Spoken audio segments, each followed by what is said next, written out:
214 kilogram tuğanlar. 214 kilogram. Maşallah tuğanlar. Velikan 214 kilogram. Ay молодец. Baş payke mına hafta ona. Ara balta. Velik. Hurmatlı cemaat, 2022 yılda Araşan'da ötken Международный ставкадағы абсолютный чемпионы 213 kilogramlı Velikan 214 жарым. Дүйнө акыреттин негин зары. Ошондуктан адам баласы өзүнүн колундагы нерселерин сарптап, каржылап, акыреттин куруп кала турган учур. İnsandын сарптаган нерселердин эң эле жакшысы, эң эле сооптусу бул Аллах үчүн өзү жакшы көргөн кымбат нерсесин сарптоо. Бул туурасында Аллах Таала Кур'анда айтат: "Лен таналул бирра хатта тунфику мимма тухиббун." Силер эч кимдер жакшылыкка жете албайсыңар, өзгөр жактырган нерсени сарптамайын. Эми Аллах Тааладан кийинки эле улуу зат бул сүйүктүү пайгамбарыбыз саллаллаху алейхи ва саллям.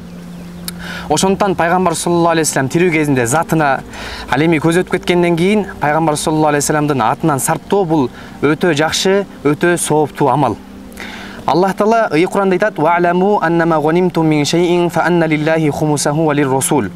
Силердин кимгер кайсы бир олжого ээ боло турган болсо, анын 5тен бири Аллахка жана анын элчисине. Пайгамбар саллаллаху алейхи ва саллям дүйнөдөн өтүп кеткенден кийин сахабаларынын сүйкүмдүүсү, эң эле сүйүктүүсү күйөө баласы Али радыйаллаху анху курмандык пайгамбар саллаллаху алейхи ва саллямдын атынан курмандык чалып турган.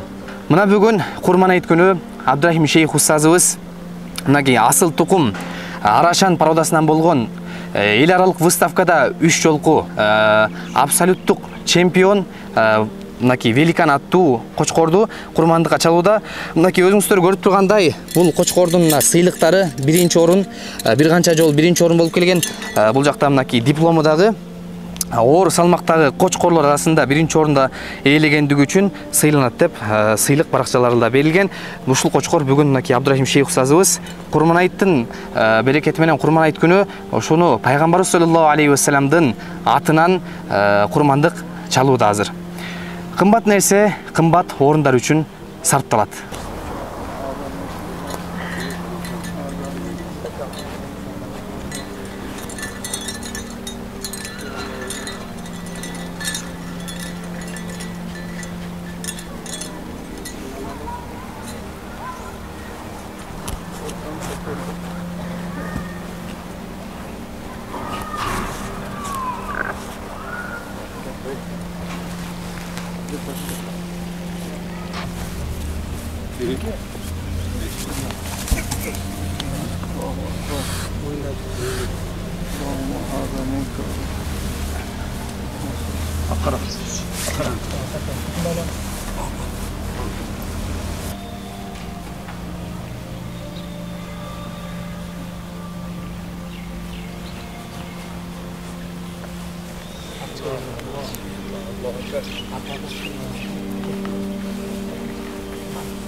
Tengi жок кочкор болуп атат.